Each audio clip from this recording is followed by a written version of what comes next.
pues es un honor estar moderando esta mesa que me encargó Leslie, porque se tuvo que ir un poco más temprano. Tengo muchas personas que me han inspirado en mi propio trabajo y les voy a hablar un poquito, los voy a introducir un poquito a cada uno de ellos. Sobre todo lo que les he preguntado es si empiezan trabajando ahora, porque todos conocemos sus trabajos que ya están publicados, pero también puede ser útil saber qué están haciendo ahora porque puede iniciar también, esto puede iniciar nuevos diálogos. Entonces, primero, Connie Scarborough, a quienes todos conocen por sus estudios de las cantigas, por su libro reciente sobre el eco-criticism, ahora también está a punto de publicar otro libro en donde aplica las teorías de disability studies al estudio de la literatura medieval española, que va a salir ahora en este verano, el próximo año. Okay. Connie nos va a presentar un paper que se titula Humility and Dependence, the Saints and the Hagiographers. Well, thank you. We're almost to the end. Again, we'll thank the organizers because they deserve it. There seems to have been a debate during the conference about whether we call Gonzalo de Berceo Gonzalo or Berceo. I am of the generation that everyone called him Berceo, and at my age I can't change, so it's going to be Berceo. Okay? All hagiographic literature essentially reflects a society's beliefs about the ideal religious life. According to Gracia de Borbolla, a saint, y cito, no es un personaje aislado y anacrónico, sino el fiel reflejo de las inquietudes morales y escatológicas de una comunidad que reconoce en él su ideal de vida religiosa ilícita. All of Gonzalo de Berceo's hagiographic texts, with the exception of El Martirio de San Lorenzo, deal with saints with close ties to the monastery of San Millán de la Cogolla, as did the author himself. That Berceo would choose to render into Castilian verse the lives of San Millán, Santo Domingo, and Santa Olla, using sources written in Latin, attests not only to the devotion and beliefs of and around this Riojan community, but also to our poet's desire to reinforce those religious ties. Julian Weiss has eloquently argued that the MESTER de CLERECÍA poetry as a corpus is didactic in nature, but not in the sense that constitutes an effort on the part of the clerical estate to impose a particular set of beliefs. Weiss contends, and I agree, that, quote, the didacticism of the MESTER, like that of wisdom literature in general, is determined in a fundamental way by traditional epistemology, according to which the very survival of knowledge depends upon it being continuously taught and put into practice, end quote. Saints are by definition celestial beings, but the value of their lives as intercessors with God and miracle workers on the terrestrial plane, both during their lifetime and after death through their relics, must be kept alive within collective memory. As part of a consciously didactic undertaking, Berceo's work is, as Weiss points out, both cognitive and rhetorical, and again I quote Julian Weiss. Cognitive because it purports to distinguish truth from false beliefs and practices and values. Rhetorical because it demands strategies which create a position of authority from which to teach those distinctions, end of quote. Today I would like to discuss two prongs of one of these rhetorical strategies. First, the humility topos as it pertains both to the poet and the saints whose lives he is relating, and secondly, the dependence on authoritative sources and ultimately on divine will. These two sides of a rhetorical coin show themselves both in the narrative voice of the poet and his construction of the saints' lives.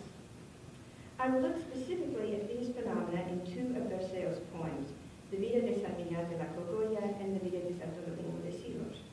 The treatment of the twin motifs of humility and dependence are remarkably similar in the two poems and may be understood on a number of levels. First, Berceo, although working from written sources, wants to stress that his writing is divinely inspired. Two, the Riojan poet wants to draw parallels between his own dedication to his craft and the saint's dedication and obedience to God. Three, He uses the humility topos as a standard tool in the rhetorical repertoire of medieval writers, as well as a defining characteristic of the saints. And 4, Vercel relies on the interdependence of saint and hagiographer to disseminate the events of the saints' lives. The voice of the hagiographer and that of his subjects weave in and out of one another, blurring at times the distinction between the two, but both ultimately reliant on shared belief and what Martha Das calls, quote, a personal relationship with a saint, end of quote. I want to examine how Vercel presents his role as a transmitter of knowledge. That is, how he presents his didactic role and his own expressions of humility and dependence on his source materials, as well as divine inspiration. Contemporaneously, we would refer to Vercel's authorial role as that of an adapter of Latin prose into Castilian verse, and we eloquently heard from Emilio Franco and also from Maria Cristina Balestrini yesterday. The Riojan poet, for his part, takes care to frequently remind his audience that all he is transmitting is true, since it comes from an authoritative source. However, although we're stressing the reliability on his Latin sources, Vercel also recognizes that the information they contain is sometimes incomplete. Robert Bauer observes that Vercel expresses his frustrations at these gaps because they, quote, thwart his performance as bearer of the lore he transfers from Latin to the beloved cadence of his vernacular, end of quote.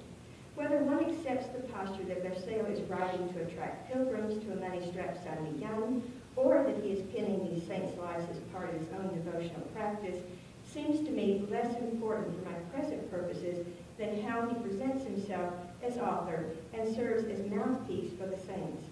In turn, the saints themselves interact with text within Vercel's poems, as Bauer has observed. And again, I quote Robin, "The lives of Gonzalo's saints all underscore the saint's engagement with the textual tradition and convey the model of sanctity that each saint will read, internalize, and embody," end of quote.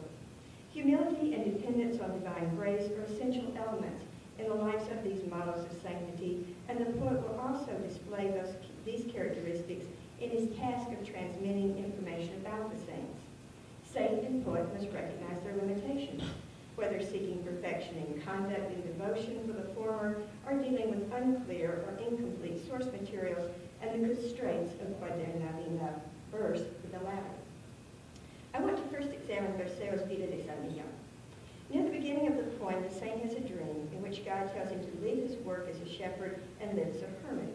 But Emilian recognizes his limited knowledge of Christian doctrine and realizes that he cannot live apart from the world dedicated solely to God without proper instruction. He seeks his instruction from San Felices. Emilian's humility is on full display when he falls at the feet of the holy man, begging him for his help and advice. At this point in his poem, Vercel, who had related events thus far in a third-person voice, switches to the first-person voice of the saint, as if he were witnessing and transcribing Emilian's exact words. Vercel writes that Emilian implores Felices, "Merced te clamo, de voluntad la pido," and later, "Padre, merced te clamo, a tus pies yaciendo, y en este lazarillo vayas mano metiendo." After these exclamations in the first person from Emilian's speech, the poet returns to third-person narration to tell his audience that after Emilian receives instruction, he begins to live an existence in the wilderness. Although Vercel describes the hardships Emilian suffers in some 30 quatrains, in stroke 55, he seems to deny his own agency, claiming that no one but the saint himself would be capable of communicating the harshness of his life. "De la sua santa vida, qui vos podré decir, no lo podré nun omne asmar ni comedir. No es que la pudiese cual era perseguir, fuera que la pudiese en sí misma sufrir." Despite this disavowal of authorial aptitude, Vercel does continue his version of Emilian's life, relating the miracles he performed during his lifetime and those effectuated posthumously at his shrine for another 434 quatrains. The poet next informs his audience that Emilian, after living for some 40 years in the desert, or in the wilderness rather, faces a test of obedience when he is summoned by the bishop of Tarazona. So as not to commit the sin of disobedience, Emilian leaves the wilderness and goes to the city to present himself to the bishop. The bishop, as if channeling Versailles, claims that no one but the saint himself can accurately describe for him the life that Emilian has lived as a hermit, and he asks the saint to recount all about his life up to now. The bishop advises Emilian to take holy orders so that he may be an instrument of salvation to others, and in humble obedience to the bishop, the saint is ordained and begins to serve in the parochial church of Versailles. Soon, however, clerics envious of Emilian's blameless conduct spread calumnious rumors about him, and he is forced to return to life in the wilderness, where he constructs a small chapel. There he is confronted by the devil in the guise of a man, and he must fight him off. The saint emerges victorious, but is humble, attributing the devil's defeat to God alone, taking no pride in his triumph. El buen campeador, por toda la victoria, non dio en sí entrada a nula vanagloria. Despite the omniscience with which Versailles so often relates the saint's thoughts and feelings, he admits to gaps in knowledge, either because information is missing from his source, the Vida Beati Emiliani, written by St. Gaudius of Zaragoza, or to maintain his own stance of humility and concern for veracity. For example, when describing the Ionic prayer in stroke 232, the poet states, El confesor preciosa entró en oración, nos saber no podemos que dicho o que no. And finally, Versailles seems 362, he declares, Señores, la paciencia del confesor honrado no lo podré contar ni román ni dictado. But of course, Versailles does finish the Vida de San Millán, but only by the grace of God, as he reminds us in the penultimo quatrain. El libro es cumplido gracias al Creador. Versailles' longest hagiographic text, the Vida de Santo Domingo de Silos, contains numerous examples of the interwoven themes of humility and dependence. The poet declares his debt to his source materials and his utter dependence on divine authority to complete his undertaking. From the outset of the life of St. Dominic, Versailles claims to be nothing more than a laborer on earth for the Creator in heaven, from whom he hopes to receive some reward for his meager service.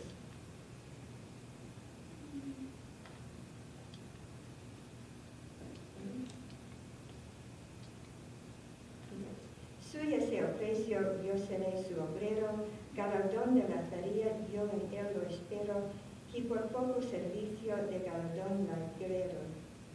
In discussing these verses, Robert Bauer equates Versailles' poetic efforts, the pain, the lazarillo of verse 4:3, to Domingo's aesthetic labors within the poem.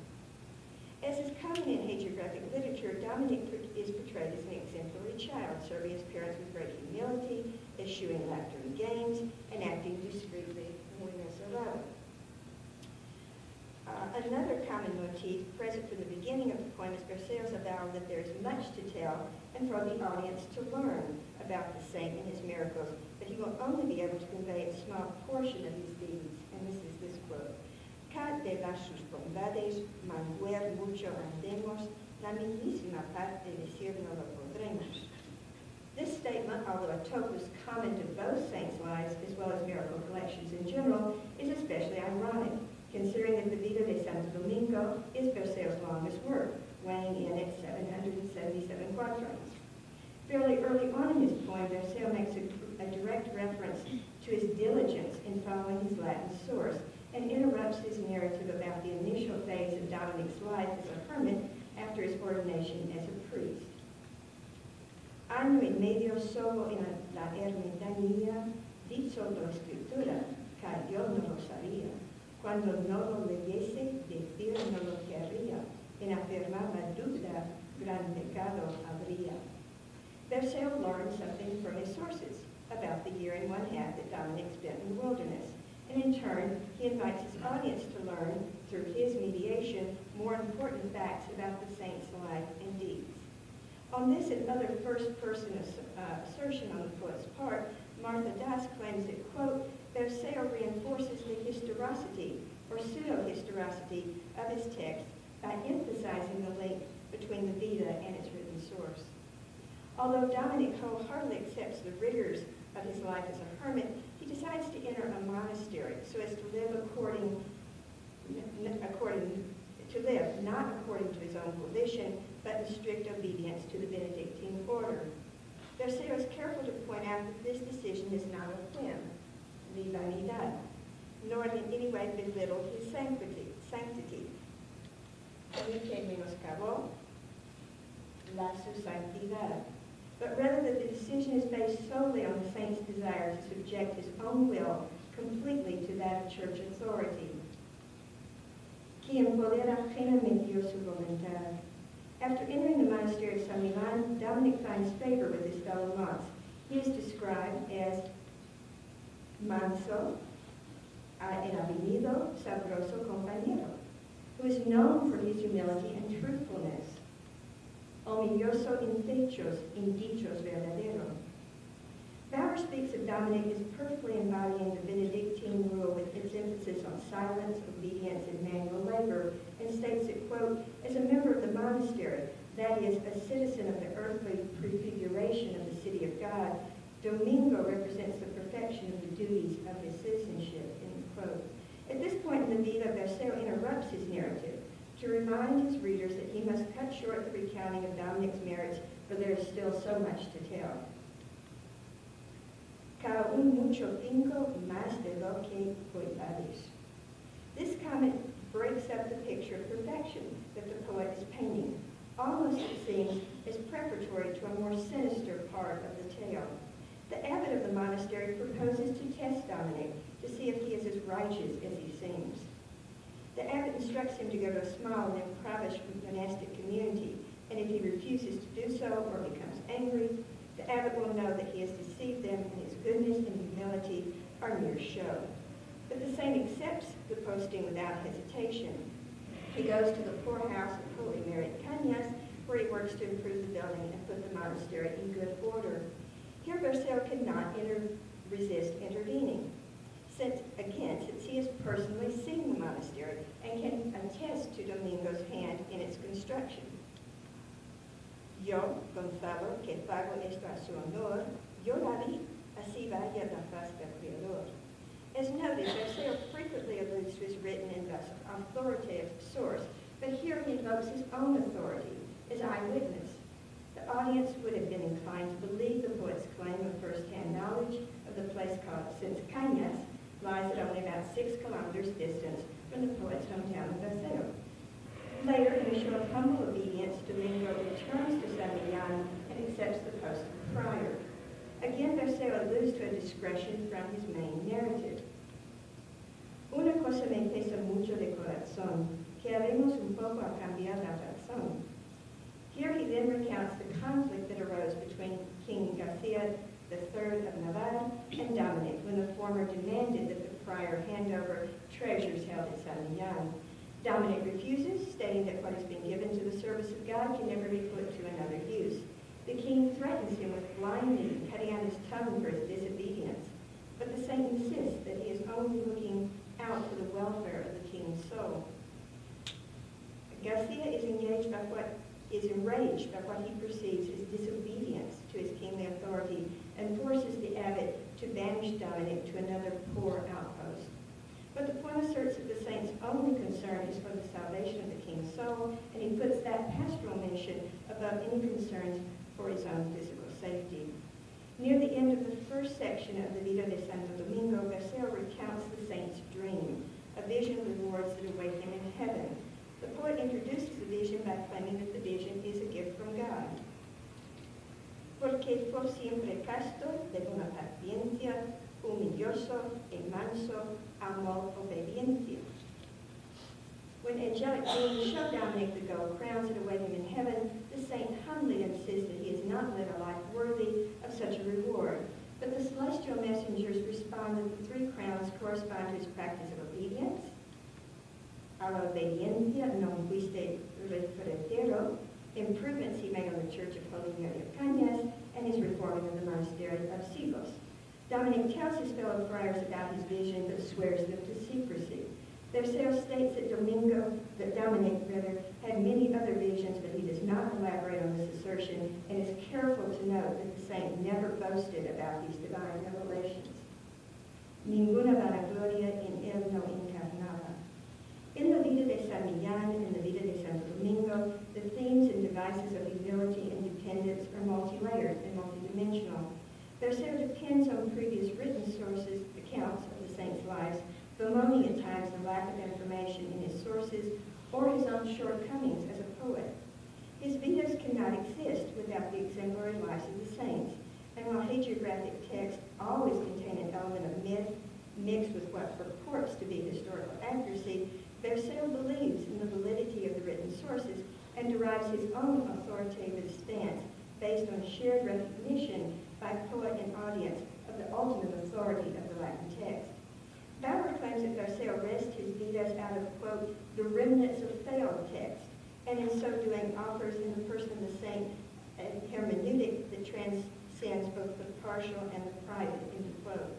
The saints, for their part, rely on the study of sacred texts as part of their devotional practice, and while these texts would in no way be considered flawed, they reinforce the pattern of learning through exemplary models.